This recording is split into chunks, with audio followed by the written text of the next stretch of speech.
virus versus the flu. Dr. Watson is here to sort it all out for us. And a conversation with Sally Field. Plus, meteorologist Jacob Dickey is back with another recipe for soup. We're cooking up a storm. Mid-morning starts right now.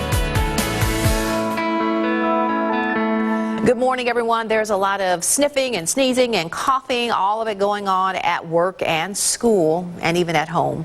So get tested for the flu if it's not getting any better. But it could just be a nasty virus. Our pediatrician, Dr. Keith Watson, is here to talk a little bit more about it. Hey, Dr. Watson. Good morning. How much sniffing and sneezing and coughing and achy, stuffy head fever have you had in the office? I think that's all I had yesterday in clinic. Yeah, it seems to have finally, as we say, hit. Was any of it flu? It was. Oh, some of it was flu. Some of it was flu. Okay, so and we've talked about this before, but we can always, it bears repeating every time.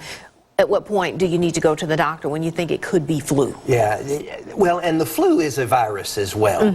It's just a specific virus that comes around this time of year. And the symptoms, although they all overlap with these illnesses. Influenza seems to be the most severe of them. Okay. Very high fevers, typical cold symptoms, but you get a lot of body aches and weakness. Your muscles actually get very weak. It's difficult to walk around and move because your muscles are very sore and get weak. So people with the flu typically are not officially bedridden, but you're certainly limited in what you can do for a few days. All right, so let's talk about some other viruses then. If it's not the flu, you go to the doctor, you get tested, you don't have the flu, what could you have? What sort of viruses could the little ones or even adults have? Yeah, the simple common cold virus is called a rhinovirus, and that's where you get the sniffles and you cough for a few days. RSV. Is a virus, and we've talked about that one before. RSV, though, is much more of an issue for younger children and infants. But again, it's a virus with cough and fever and breathing problems. And it can be really dangerous. And it can for young infants. Children, yeah. For young infants, it can be very dangerous. Croup. We were talking beforehand, the good old-fashioned, your child wakes up in the middle of the night with the barking cough. That's croup. Again, another virus. It's typically milder, but it's a virus. So when people come in and you know that it's just a virus, there's no sort of infection in the lungs or, bronchitis or something like that, what do you prescribe, if anything? Oh, so there is this term that we physicians use, and you will hear supportive care. Supportive care, or let it run its course? Which is exactly what it is. It's let it run its course. All of these illnesses, none of them have specific treatments. I mean, even the flu, you will sometimes hear of us prescribing something called Tamiflu. Tamiflu is not a cure. What does Tamiflu do then? Tamiflu minimizes or lessens your symptoms. It helps you feel better, but it doesn't get rid of the illness. It may shorten the duration by a day or two, but it's not the magic pill. Do you always prescribe Tamiflu when someone comes in and it's test positive for flu? No, because there's criteria. Tamiflu has to be started within 48 hours of the onset of the illness in order for it to help.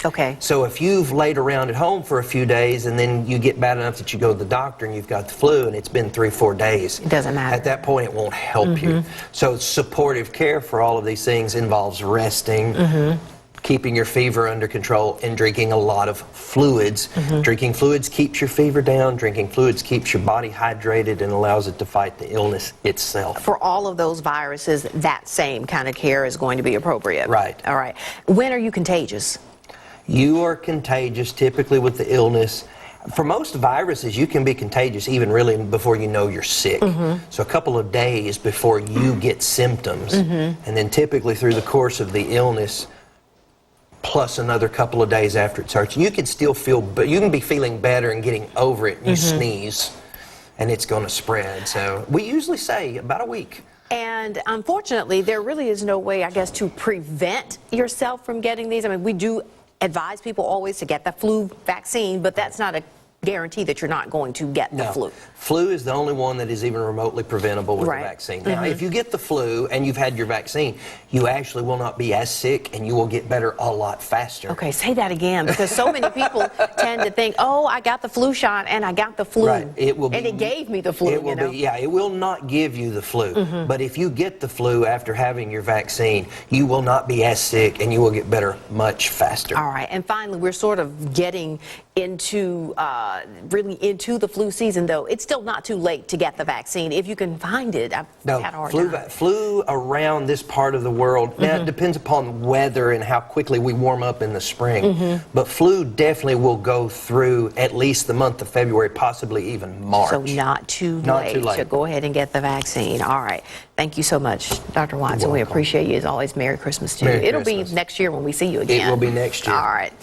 All right, coming up, a novel with Mississippi ties. That author is here next on Mid-Morning. Welcome back, everyone. The publisher describes the book as big, bold, brisk. Retired Judge James Bell has released his second novel, Maximilian's Treasure, and he will be in Starkville Thursday signing copies. The judge is here this morning. The author is here this morning to talk about the book. Thanks so much for being here. Well, thank you for having me, and good morning. Good morning. So, you've got the book signing coming up in Starkville on Thursday. We'll get to the details on that, but tell us about this book just released last month. Oh, it is a fun legal thriller. If you have a passion for justice and you love white-knuckled adventure, you're going to love this book. It's got belly laughs in it. It's got courtroom drama, and it has a powerful message in it. I like to write a story that has a purpose, and this story has a purpose, and so it will enrich the reader. As an attorney and as a judge, you've heard many, many very personal stories. Do any of those stories or some influences from those stories show up in your novels? They do. I've experienced many heartrending things in the courtroom or around cases, and some really funny things. And I like to put some of that in my book. And this story was inspired by an elderly gentleman who came to see me because he thought gold was buried on his farm. Like for real? For real. So that's 35 years ago, and he wanted me to go on his farm and help him look for gold. So my friend of mine and I did, and we didn't find the gold, at least not that day. You found a great story, though, right? Well, we found a story, a different kind of gold. And so from that idea comes this story. There's a fight over possession of a family farm that ends up with kidnappings and murders and false accusations of murder. So a lawyer is trying to defend the family and the farm from these accusations and attacks, while another lawyer is following some clues that carries him to the Caribbean and then to the Chiapas jungle.